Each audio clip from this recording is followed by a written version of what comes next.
The large concert hall was completely packed. People were squeezed into every single seat, and even the standing areas in the back were full. The air inside felt heavy and warm. It smelled like expensive perfume, old wood, and the nervous sweat of the people waiting to perform. Outside, the city was noisy with traffic, but inside the theater, the silence was deep. It was that special kind of quiet that happens right before something important is about to start. Everyone in the audience was holding a program, looking at this stage, or whispering to the person sitting next to them about the show. On the stage, the piano sat alone under the bright, blinding spotlights.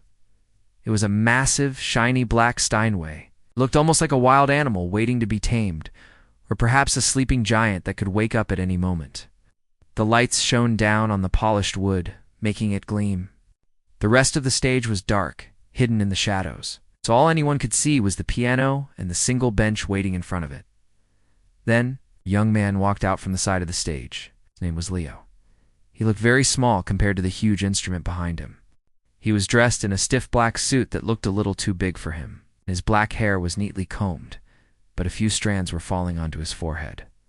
As he walked toward the piano, his footsteps echoed loudly in the quiet hall. Tap, tap, tap. The sound seemed to remind everyone that he was there, and that he was the one who had to play. He didn't look at the audience, kept his eyes fixed on the piano keys, looking like a man walking toward a difficult job he wasn't sure he could finish. Leo sat down on the bench. He was close enough to the keys now that he could smell the familiar scent of felt and dust. He adjusted the bench, moving it slightly forward and then back, trying to get the perfect distance. He smoothed out his pants with shaking hands. Then he wiped his sweaty palms on his thighs. He took a deep breath, trying to fill his lungs with air, but his chest felt tight. He could feel hundreds of pairs of eyes burning into his back. The people in the audience were not just regular listeners. In the front row, there were serious critics with notebooks on their laps. There were famous musicians who had come to watch. They all knew what was on the program for tonight. They knew Leo was famous for being very precise, for playing every note exactly as it was written on the page, but they also said he lacked soul. They were waiting to see if he could handle the most difficult piece of the night. It was a modern, wild, and chaotic song that required the pianist to attack the keys with huge amounts of power and anger. It was music that demanded you feel something intense. Leo stared at the keys. They were black and white, staring back at him like soldiers waiting for an order. He felt a wave of fear wash over him. He had practiced this piece for months, alone in his small apartment. He knew the notes. He knew where his fingers had to go. But knowing the notes and playing them in front of this crowd were two very different things. The silence in the room grew heavier. It felt like the air was being sucked out of the room. A few people in the back coughed, breaking the quiet for just a second, but then the silence rushed back in. He could hear his own heartbeat in his ears. Thump, thump, thump. It was so loud he wondered if the microphone could pick it up. He looked at his hands. They were pale and trembling slightly. Curled his fingers into a fist and then opened them again, trying to loosen the tension in his muscles. He thought about walking away. He thought about standing up, bowing, and just leaving. But that would be the end. He would never get another chance like this. Leo closed his eyes for a brief second and remembered why he loved music. Remembered the quiet moments at home when the piano felt like a friend, not a judge. He took one last deep, shaky breath, centered his feet on the pedals, and lifted his hands into the air. The audience leaned forward in their seats. The critics lifted their pens. The time for thinking was over. Leo brought his hands down hard on the keys, beginning the opening attack of the song, and the loud crashing sound exploded into the hall like a thunderclap. The sound that filled the hall was sharp and aggressive, like a sudden storm breaking overhead. Leo's fingers were moving across the keys with incredible speed. At first, it seemed like he was doing well. The notes were flying out of the piano, crashing into one another in a chaotic, modern rhythm. He was focused entirely on the mechanics of the music. He was counting the beats in his head, making sure his wrists were loose, and trying to remember the complex patterns he had practiced hundreds of times. But playing a piece perfectly in a practice room is very different from playing it in front of a crowd. As the music went on, the piece became more and more difficult. It wasn't just about hitting the right notes. The music demanded huge amounts of energy. Leo's arms were moving up and down, slamming into the low notes, and then immediately jumping to the high notes. He could feel the sweat starting to form on his forehead. His breathing became short and ragged. He was fighting the piano, trying to force it to submit to his will. The tension in his shoulders was creeping up into his neck. He was playing like a machine, trying to be perfect, but the music required him to be wild and free. He was missing the point of the song entirely. Minutes passed, and the difficulty level kept rising. The music was supposed to feel like a battle, but Leo was losing the fight.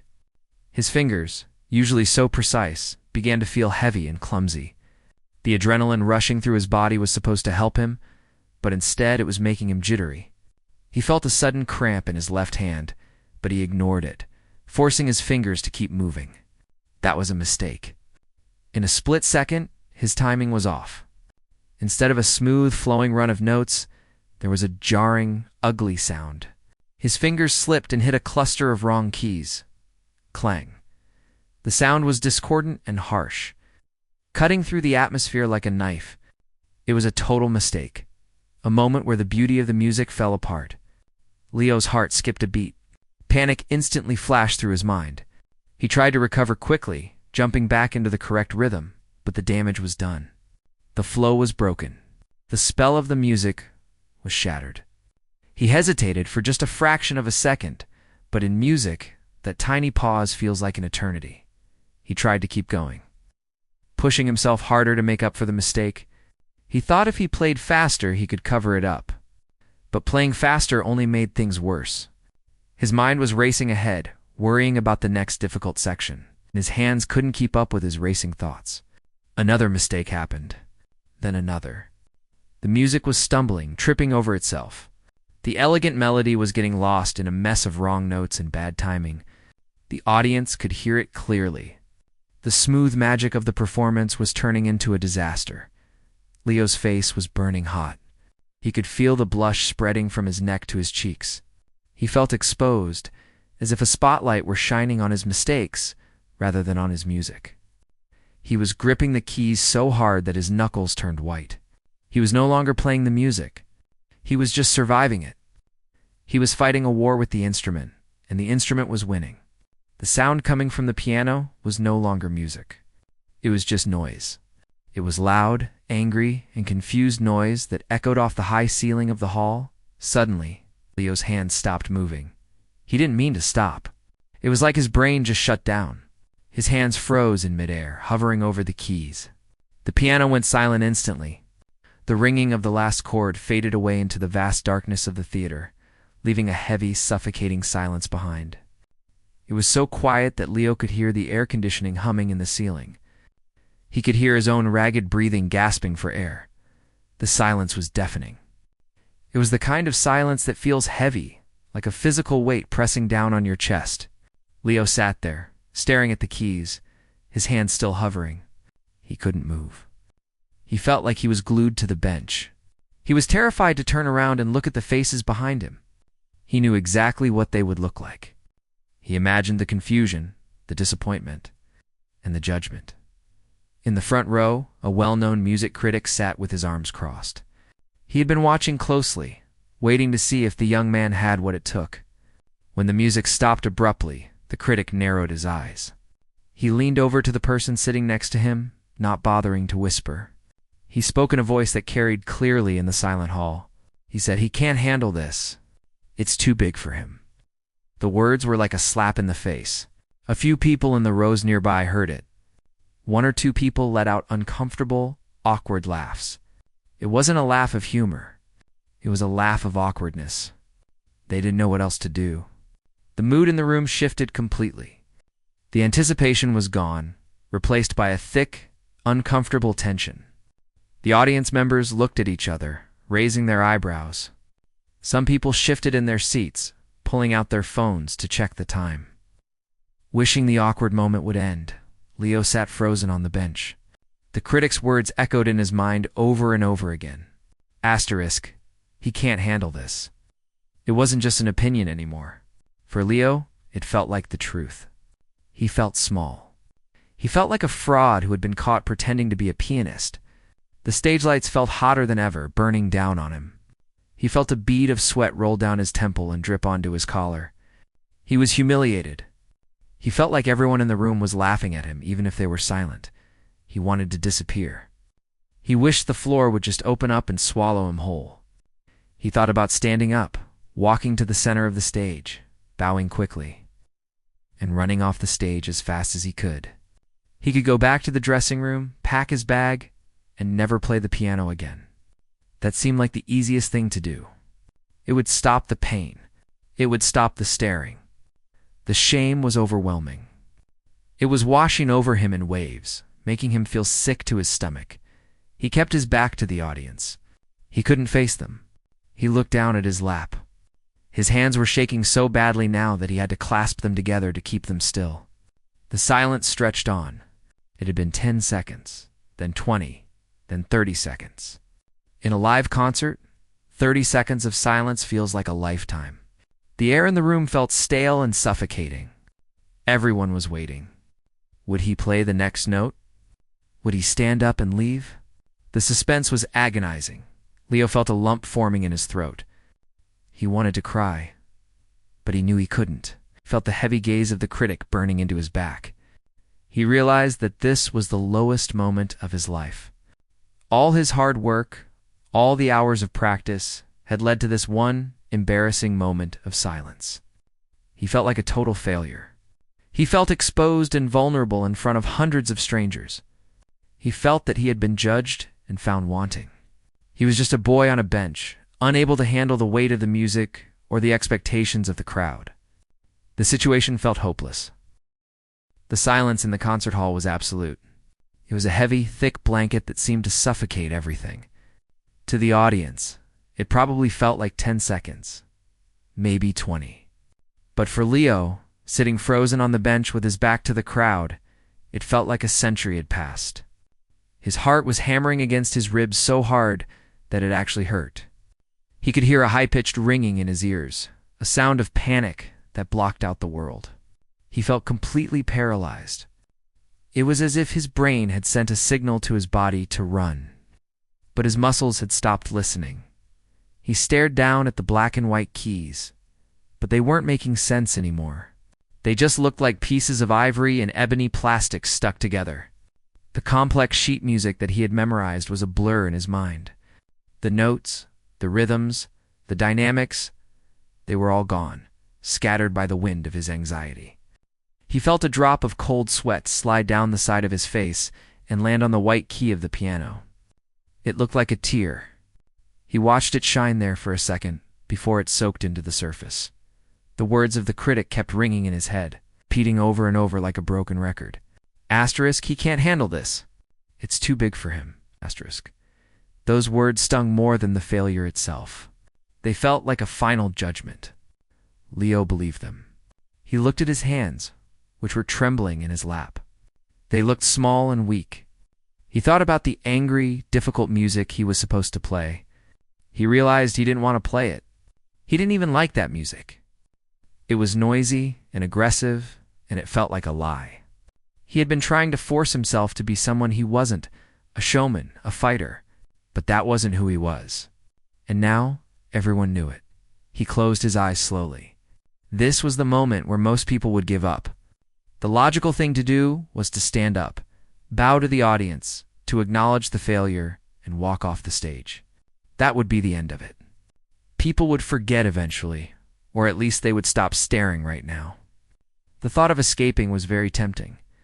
He imagined the cool air of the backstage hallway. He imagined sitting on the floor in the dressing room and putting his head in his hands. It would be safe there. It would be quiet, but then another thought floated into his mind. It wasn't a thought about fear or failure. It was a memory. He remembered being a little boy, maybe 6 or 7 years old, sitting at an old, upright piano in his grandmother's house. It was a rainy afternoon. The room was dim, and the piano was out of tune. He wasn't trying to impress anyone then.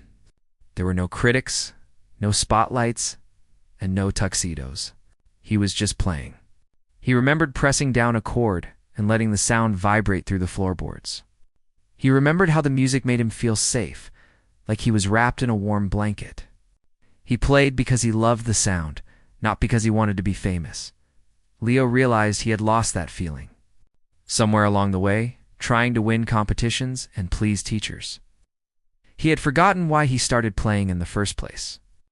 He was so busy trying to be perfect that he forgot to be real. The audience didn't want a machine. They wanted to feel something.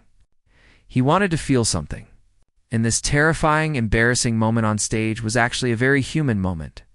It was real. A strange sense of calm began to wash over him. It started in his stomach and spread out to his fingertips. The panic was still there, buzzing in the background, but it wasn't in control anymore. He took a deep breath, a real breath this time, filling his lungs all the way to the bottom. He felt his shoulders drop an inch. He let go of the tension in his jaw. He decided that he didn't care about the complex piece. He didn't care about the critic in the front row. He didn't care about the rules of the recital.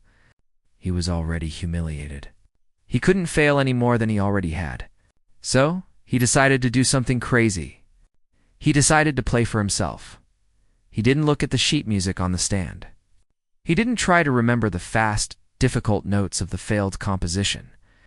Instead, he let his hands hover over the keys. They were still shaking, but now they were shaking with anticipation, not just fear. He closed his eyes again and listened to the silence. He tried to hear a melody in his head, something simple and true. He waited until he could hear it clearly, a soft, gentle voice in the middle of the noise of his fear. Slowly, very slowly, he lowered his hands. His left hand found a low note, deep and resonant.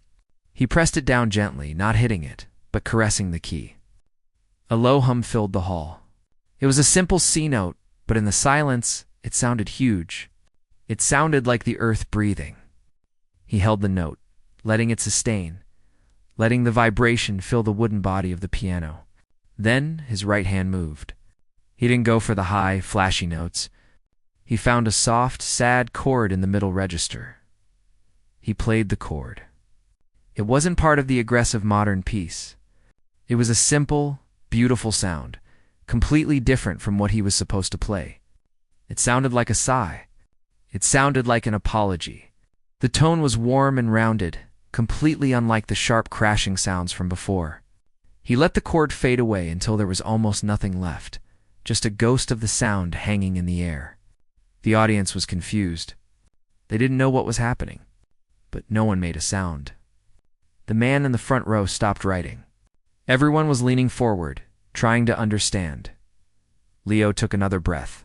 He felt his fingers connect with the keys in a way they hadn't all night. He wasn't fighting the piano anymore. He was asking it to sing for him. He played a melody. It was a simple tune, something that felt like a folk song or a lullaby. It had a gentle rise and fall like waves on a beach. The notes were not fast. They were slow and deliberate. Every note was chosen carefully, not because of a rule, but because it felt right. As he played, the tension in his body began to melt away.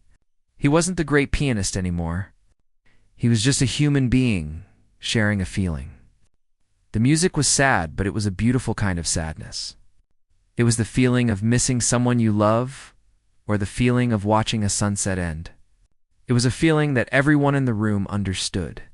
He was pouring his embarrassment, his regret, and his vulnerability into the keys. He was using the music to say, "I am sorry I messed up, and I am scared, but I am still here." He was improvising now, making it up as he went along. He had no plan. He was just listening to what happens when one note follows another. He played a sequence of notes that climbed higher and higher, getting a little louder, filling the hall with a sense of longing. Then he brought it back down, resolving the tension with a sweet, soft chord that felt like coming home. His hands, which had been stiff and claw-like just minutes ago, were now loose and fluid. They were dancing on the keys, moving with a natural grace that no amount of technical practice could teach. The shift in the atmosphere was incredible. The hostility and the awkwardness from before were completely gone. The air in the hall felt softer. The audience wasn't judging him anymore. They were with him. They could feel the change. They could sense that something authentic was happening. They stopped thinking about the wrong notes he played earlier. They stopped checking their watches. They were being pulled into the story he was telling with the piano. It wasn't a story about a genius musician showing off. It was a story about a person finding their voice again in the middle of a disaster. And that was a story much more powerful than any difficult composition could ever be. As the gentle melody continued to flow, Leo felt a change happen inside him that he hadn't felt in years. The fear was still there, lurking in the back of his mind, but it wasn't in control anymore. He was no longer playing to prove something to the critics or to impress the teachers in the front row. He wasn't trying to be a machine that played perfect notes. He was just playing. He was letting the music come straight from his heart, through his blood, and out of his fingertips. It felt like a dam had broken inside him, releasing all the emotions he had kept locked away for so long. The music started to grow. It didn't grow loud or aggressive like the failed piece earlier. It grew in a different way. It became deeper, richer, and more complex.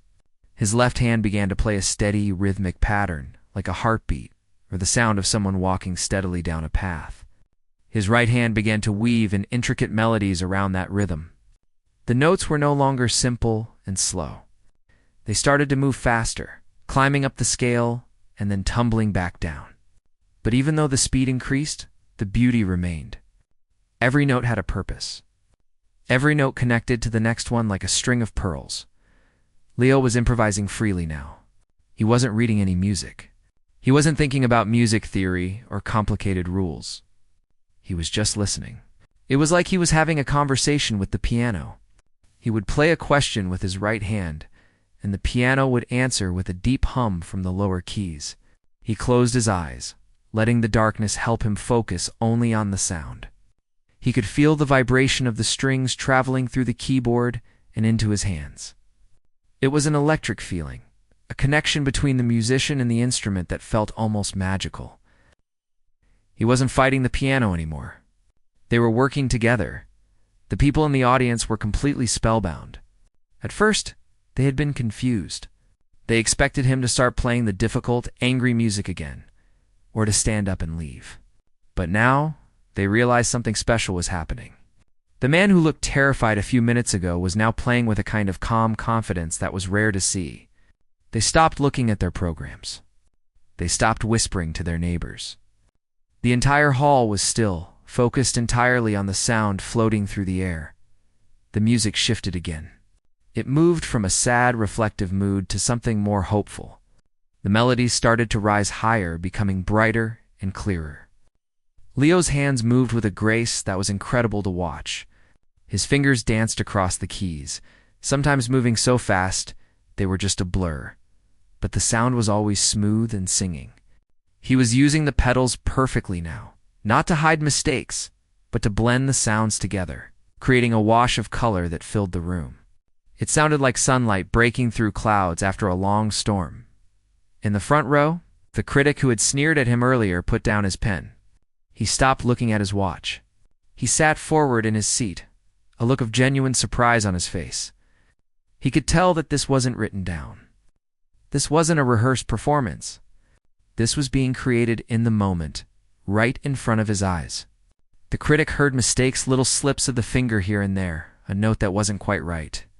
But in this context, those little imperfections didn't matter. They made the music feel human. They made it feel real.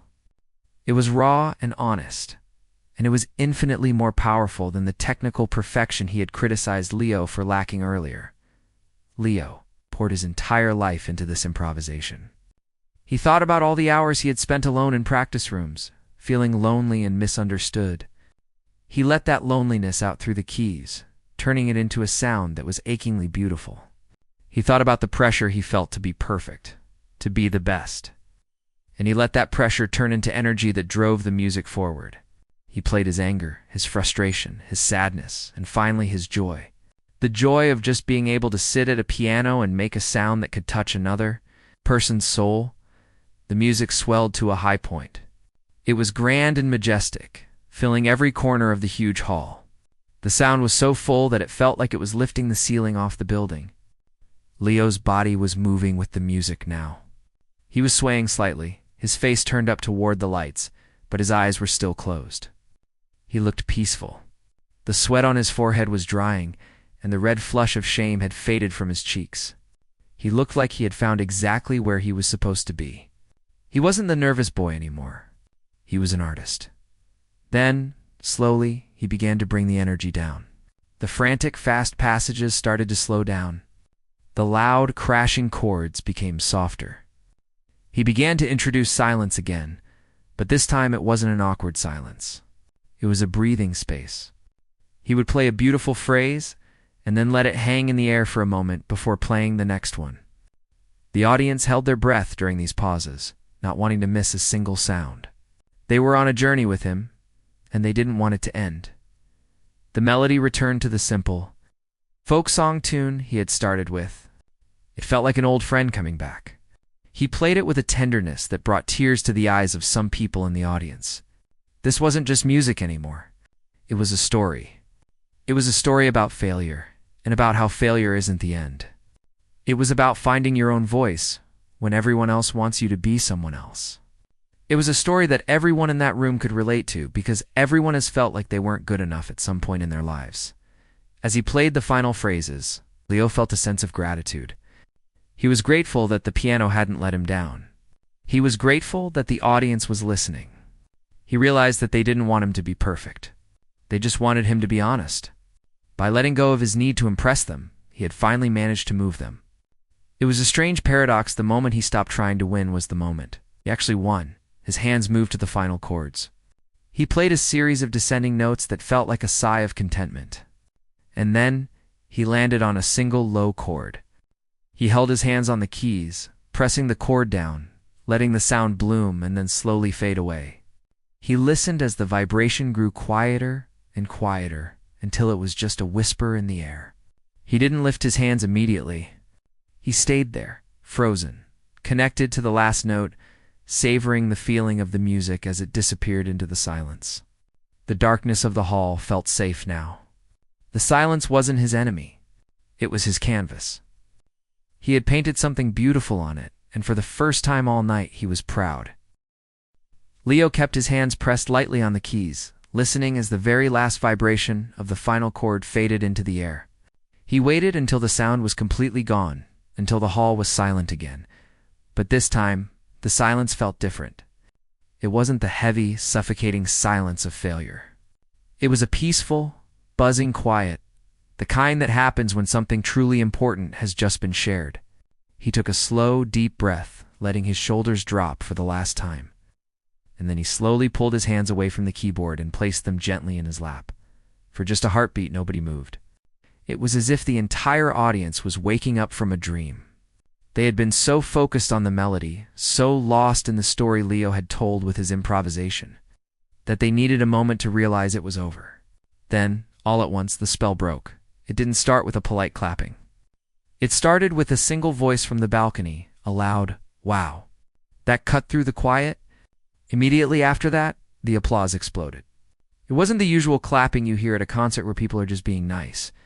This was a roar of genuine surprise and delight. Hundreds of people came to their feet at the exact same time. The sound was like a wave crashing against the shore. It filled the huge room, bouncing off the walls and the ceiling, shaking the dust off the rafters. Leo sat on the bench for a moment, stunned. He turned around to look at the crowd, blinking against the bright lights. He expected to see bored faces or people checking their phones to leave. Instead, he saw a sea of smiling faces. He saw people wiping tears from their eyes with tissues or the backs of their hands. He saw strangers looking at each other and nodding, sharing a moment of connection that they would never forget. He saw the young music students in the back row standing on their chairs, clapping their hands raw. The energy coming from them was warm and accepting. It washed over him, pushing away the last of his cold fear. He stood up slowly. His legs felt a little shaky, like he had just run a long race, but he felt lighter than air. He walked to the center of the stage. He wasn't the small, scared boy who had walked out 30 minutes ago. He stood tall. He looked out at the audience and gave a small, shy smile. It was a genuine smile, one that reached his eyes. He bowed deeply, not just once, but 3 times. Each time he stood up, the applause got louder. People were cheering, bravo, and encore. It was the kind of reaction that musicians dream about. But it had happened in the most unexpected way. In the front row, the atmosphere had completely changed. The famous critic who had sneered and said, "He can't handle this," was sitting quietly now.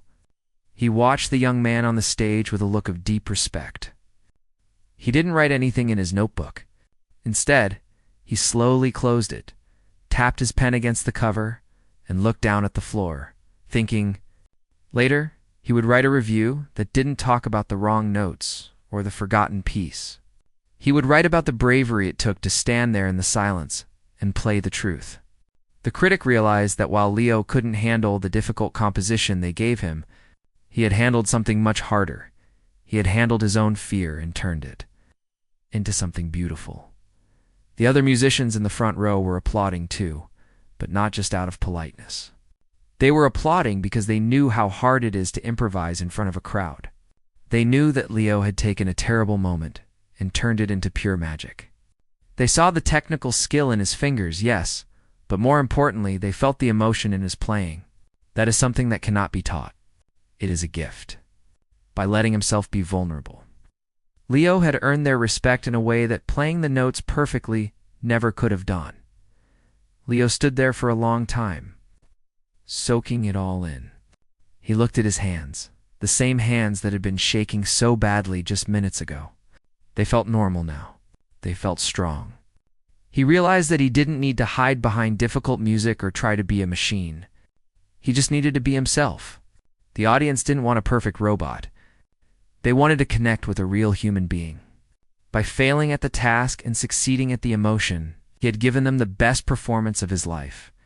Eventually, the applause began to slow down just enough for him to move. Leo didn't play an extra song, even though the crowd was shouting for one. Sometimes, he knew, it is better to leave the stage while the magic is still in the air. He gave one last humble bow, pressing his hand to his heart to say thank you. Then, he turned and walked off the stage. As he walked into the darkness of the wings, the bright lights of the stage disappeared behind him. A stagehand was waiting there, holding a bottle of water and a towel. The stagehand gave him a thumbs up, a huge grin on his face. Leo took the water, his hands finally steady, and took a long drink. The cool water felt amazing. He leaned back against the wall and let out a long breath that he felt like he'd been holding for years. He could still hear the applause fading as he walked down the long hallway to his dressing room. The sound echoed like a distant thunder.